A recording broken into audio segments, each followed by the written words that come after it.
Hi, I'm Dave. Welcome to the shop. Today's project, which is today's, tomorrow's, maybe a little bit of the day after that, you know.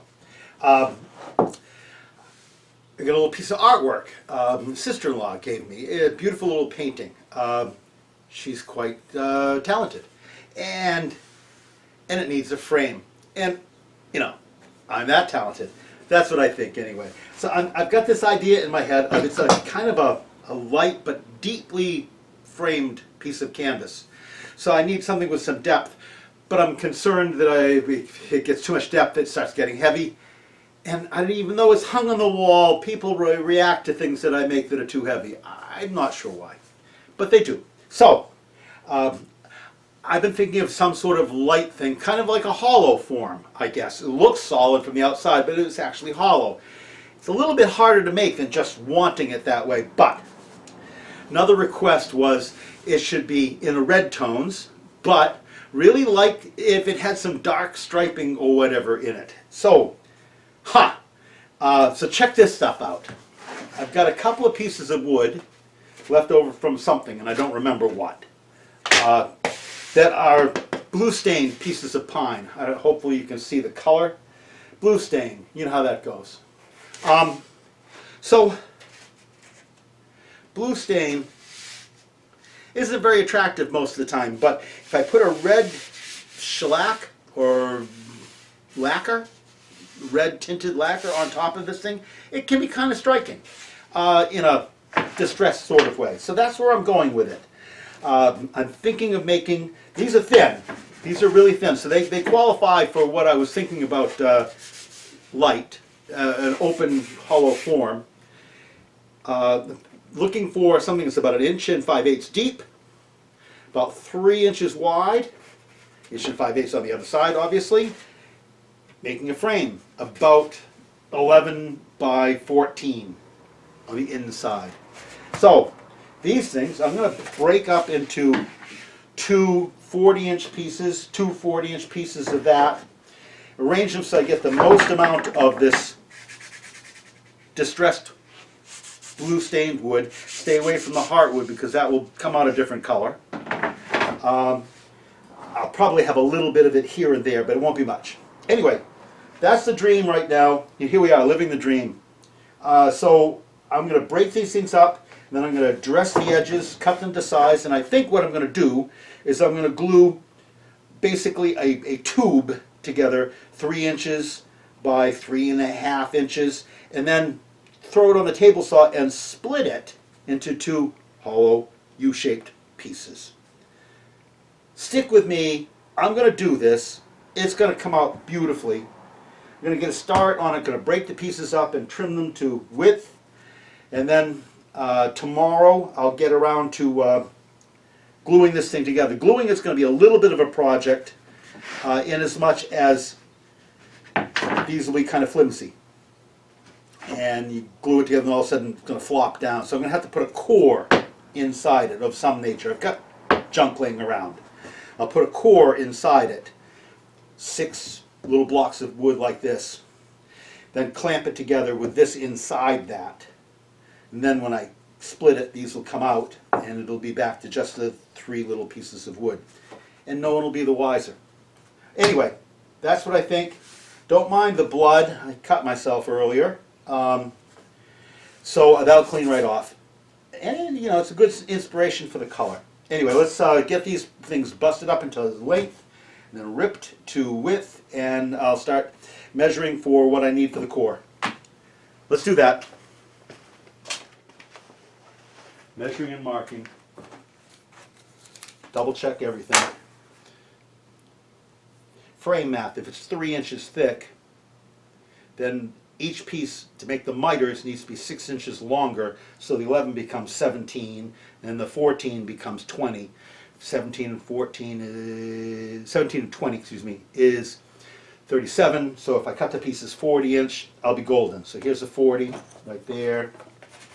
Do that. And this is another 40 right here. Do that. Easy enough. Let's get that done.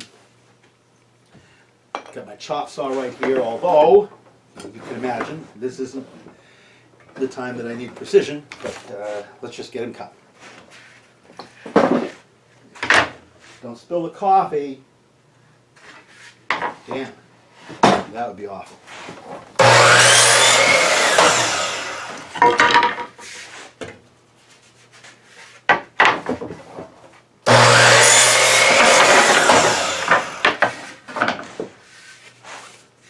So face, side. The faces are 3 inch. I want them uniform. I don't want any. On the sides, I may risk having a little bit of this heartwood, but on the faces, I'm not going to accept it.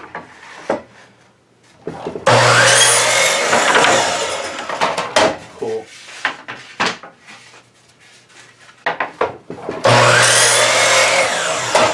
Alright, over to the table saw. You see, I could make the little spacers out of this stuff. That way, when I saw it, I won't miss them. Little pieces. As I'm putting it together, I'll probably use tape to temporarily hold the pieces in shape. We'll see. This is all going to work out. You wait. It's going to be fine. I'm using my 4-foot level here. I'm not going to bother to join these things.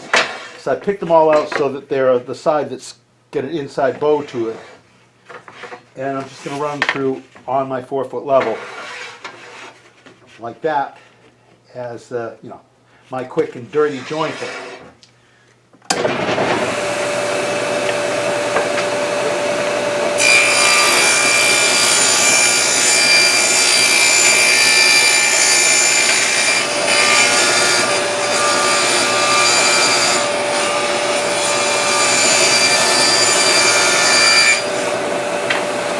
Nicely done.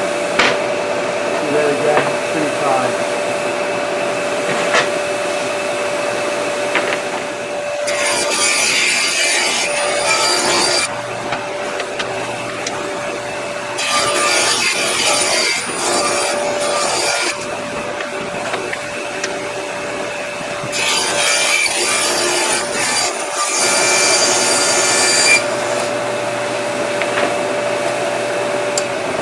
Alright, that done, I can cut them to width now. I think what I'm going to do is I'm just going to move the fence in enough so that I can get the other sides of these things, and then I'll go through and pick out, because there's one side that I want and one side that I don't. I don't want a lot of this sapwood. I want the sapwood. I don't want a lot of this heartwood. It's typically not that way that I go, but this is, distressed wood. That's what we're looking for. So these currently measure 4.5. So I'll set the saw at 4 7/16, something like that. Now this is an old tired saw. It's as old as I am. Give you some idea. And so you don't trust anything. So I'm measuring to my the one thing I do know, I check from time to time, is I check my blade, that trunnion that the blade runs on is perpendicular to the grooves in the bed top, the tabletop. So I can measure from my fence to there and know that I'll make a parallel cut. This currently says 63.5 because I'm looking at the wrong side. And this one is, see, right now is 63 9/16. And there's half. And that's how I roll. Now this is parallel to this, which means that the piece will go and won't go through and not wander, be dragged by the blade, or the cut won't be skewed, all of that good stuff. The edge is just cut, put them all that way.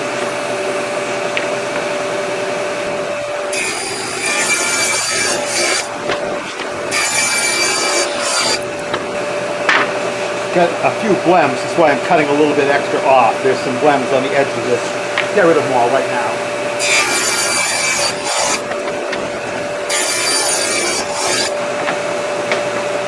Alright. Now, a little teeny bit of sorting. These are all the same size. They all have straight edges on them. I want to make sure I've got what I need to get the best. This, because this is all about maintaining the distressed look. Don't worry about the blood. I'll get rid of that the regular way. Okay, so 2 of these are for faces.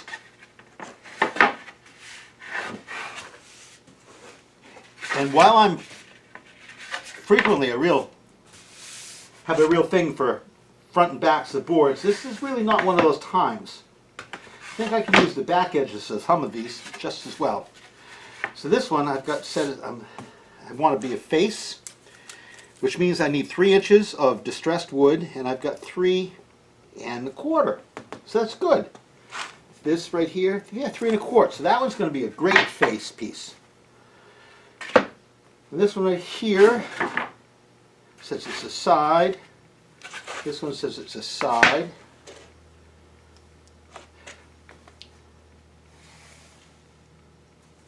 Don't want to use this. Oh, geez.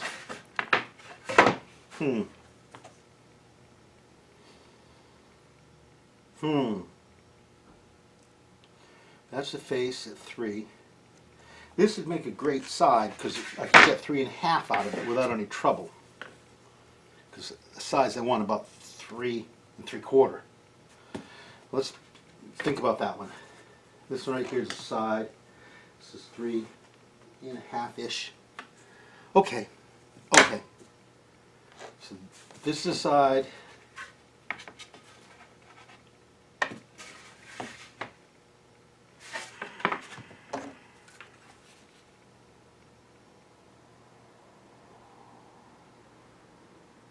I know what I'm going to do. I'm going to have this be the inside edge. Okay, this is the side, that's the side, this is a face, that's the face, this is a side. All right, now I know all of that. Let's break these into 3 3/4 and saw these into 3s. And then we'll be on our way. Those are 3s, these are 3 3/4. Let's go do that. Okay, here we go.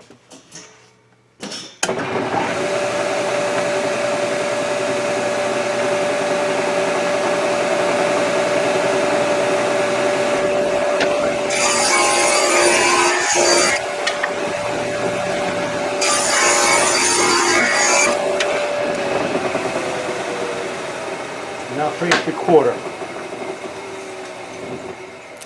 3 3/4 will, actually no, 3 1/2.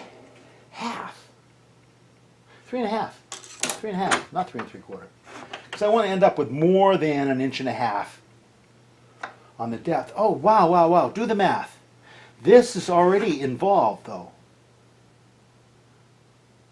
I want the side of this thing to be 1 5/8, but this right here is already here, so I don't need that. Wow, thanks for reminding me. This is a rich quarter. It's like 5/16.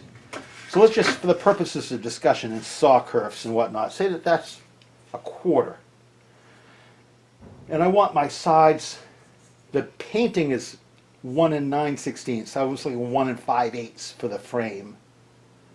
1 5/8. Got a quarter. So, wow. If I cut the sides 3 1/2, there's 1 3/4. That's plenty. That's more than I need. If I cut the sides 3, I'm golden. It's 3. Let's do that. Let's go. Okay, let's be reasonable. Let's go 3 1/4. I don't want to hedge my bet too much. 3 1/4. That's great. Sorry about the math. I use numbers. I'm thinking something else while I'm saying that. You know how that goes. All right. Sounds great. That's why I'm so excited, right? It means I can cut more of this heartwood off. So I don't end up with too much of it. That's great.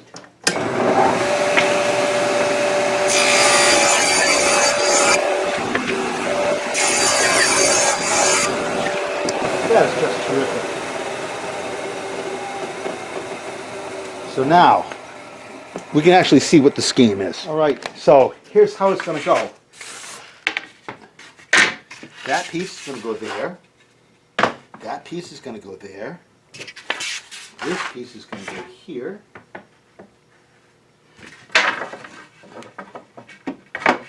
You can see why I talked about blocks on the inside. That goes like that, then this goes like this, bing, and I glue this together. The blocks are keep me square and keep these things right out to the edge. I can do that. So I'll get this all glued together, bing, and then I'll slice it on the saw and end up with two U-shaped pieces, the hollow form. I'll round these edges with a rounding over bit. I'll have the rounding over bit land right at the edge where the seam is. I'll use like a 5/16 inch rounding over bit. It'll land right where the seam is, and it'll disguise the difference in the two pieces of wood. And then I can handle this thing like it was a solid piece of wood from that point on. And it's going to be great. All right, so it's filler blocks next, and then the glue up. And that's not going to happen today because we've got other things going on. But tomorrow, that'll happen. That'll be great. Thanks for sticking with me. See you tomorrow. This is going to be super. Just super. I'm pretty pleased.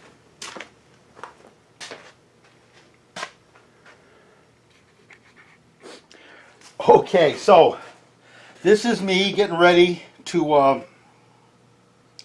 get this square hollow box that I'm going to slice into two halves and have two U-shaped pieces that I can then cut into 17s and 20s and make a frame out of.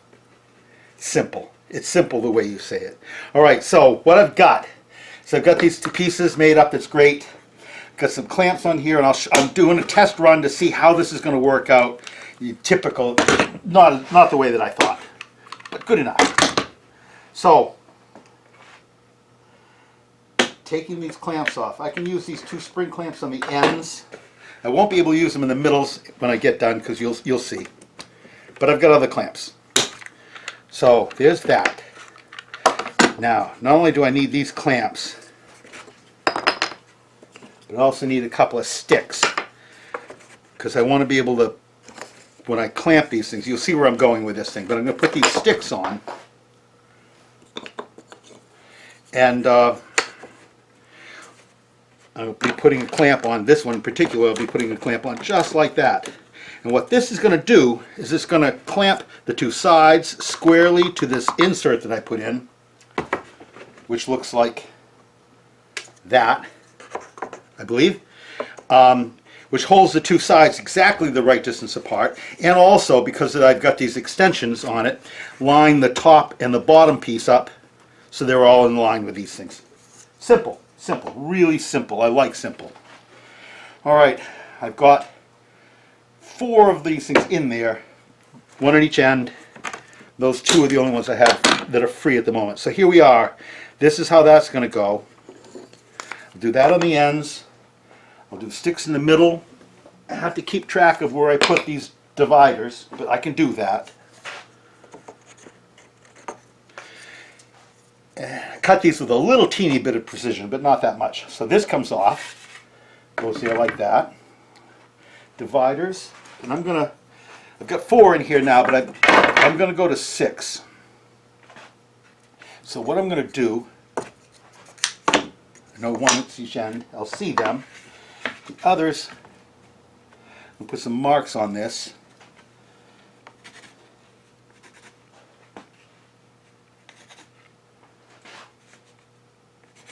And that's where I'll put them, so I'll know where to go looking for them when this is closed. Okay, so that's that. That's that. That's that. That's that. This is all good. All right, so it's glue time. And what am I going to use for glue? I've got some Type Bond 3, which is the ultimate, whatever that means, right? What it means is every time you go to use this thing, you have to clear the cap, because this glue is so good that it glues its own applicator.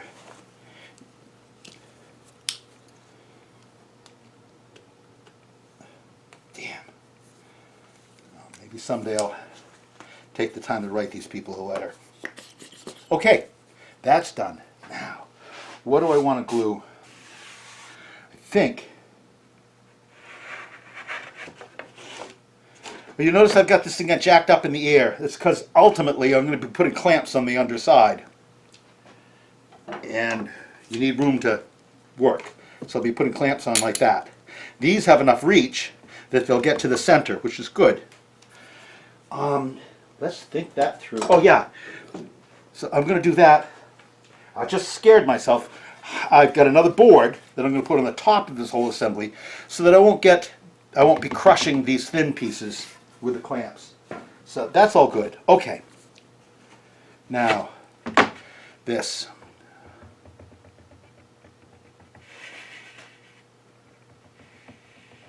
I want a good film of glue. Should probably get a roller and roll this. But I'm going to use my applicators.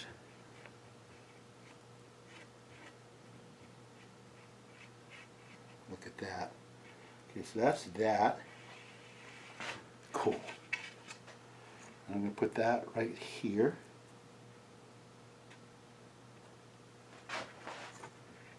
And for the moment, that will stay. Nothing wrong with that. Okay, now I'm going to glue this one. This be the bottom. Let me get the glue on that.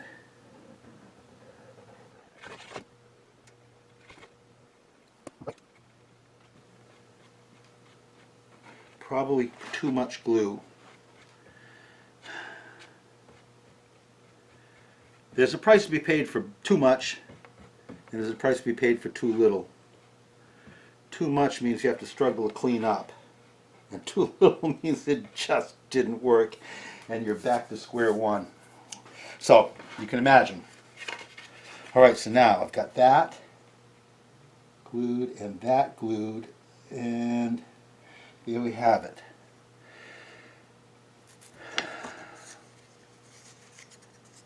These little dividers, and I'm going to put this in here. Now I know that I run the risk of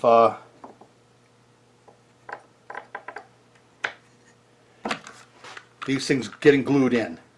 I do know that. But I'm going to take that chance.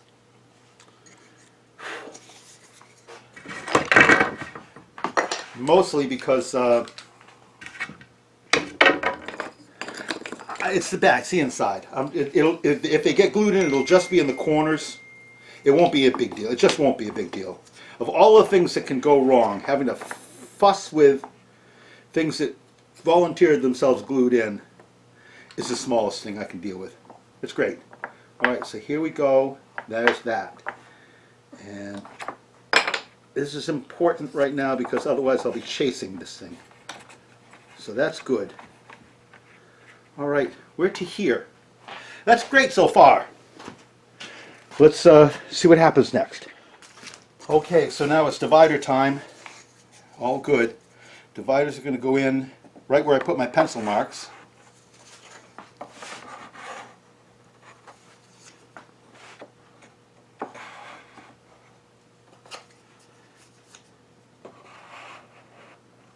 That's great. Alright. Nothing wrong with that. Now let's glue the top edge. Be a little bit careful where those sticks are.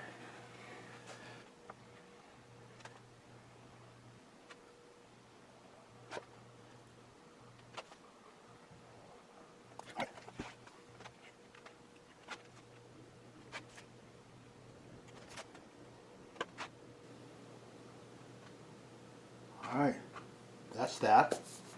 Now drop the top on.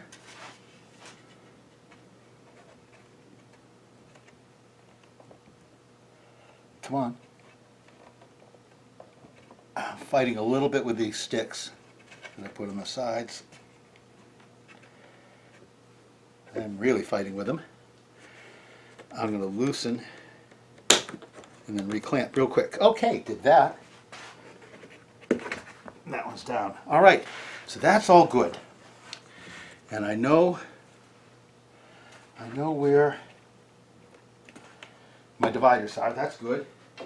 And I'm going to put my piece in the top. You understand that this is to make it so it doesn't pillow in between the clamps. So I don't have to use 100 clamps to hold it down. I can get by probably with 4, maybe 5. We'll go 5. All right, so there's that. Good. Sticks, sticks, sticks. Good, good, good. Now I need to put some of these on and throw some clamps on them for that. Ooh, I got some smaller clamps. All right, back to here. Back, back, back. So, put a stick there. Here. Now when I tighten that thing, I'll pull the two sides into alignment with the top. This is great. Love it when a plan comes together, don't you? All right, another one. Here. And here.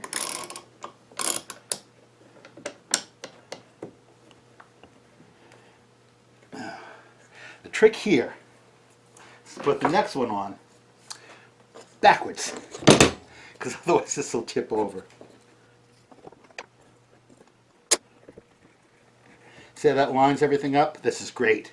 This is great. And yeah, don't worry, I've got glue everywhere, it turns out. All right. And one more set of long sticks. Where are they? There at the ends. Got one more set of sticks. Huh, here they are. This is great.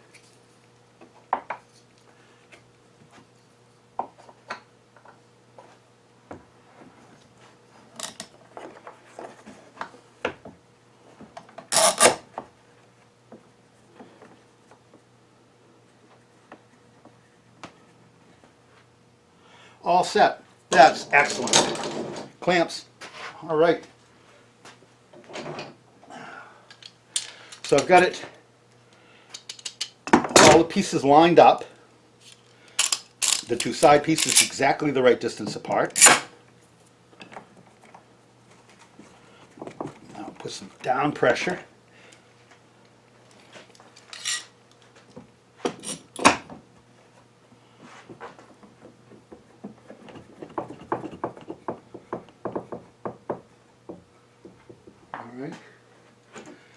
And now this is when you remember to alternate the clamps.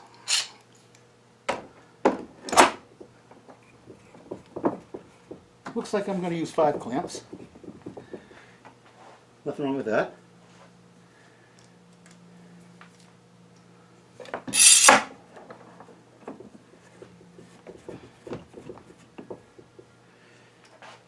Getting pretty good ooze. Which means that all of the extra sticks I put on here are all going to get glued in. That doesn't matter. It's all going to come off. It'll all come off. All right. And then there's that.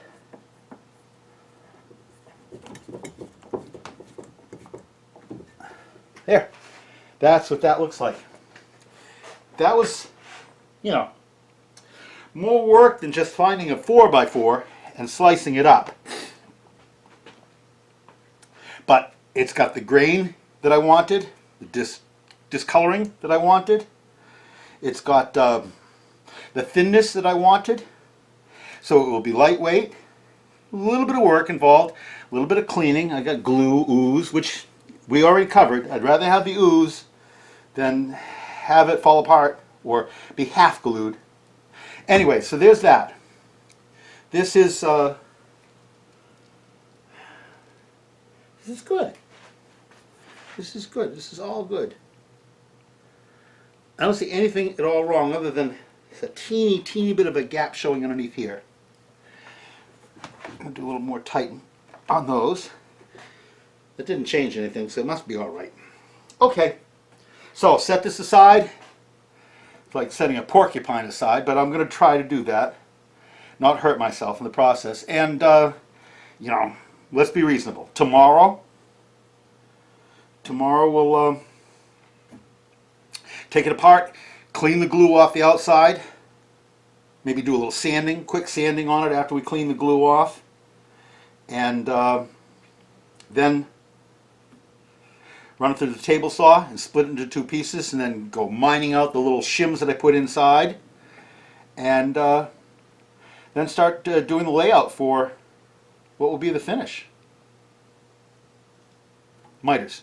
You know, that's where it's going next. Starting to think about what that's going to look like, and I don't even know. But we'll get there. It'll be fun.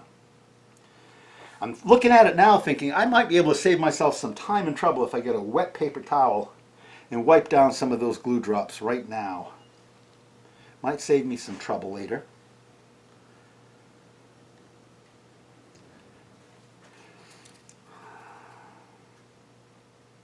Yeah, I think I'll do that. We'll see how I do later on. All right, thanks for watching. We'll get somewhere. I'll show you a close-up of the other side if you want. Let's do that. So this is what I accomplished.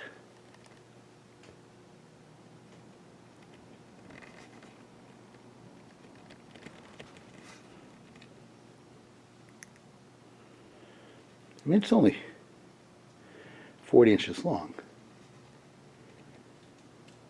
It'll be great.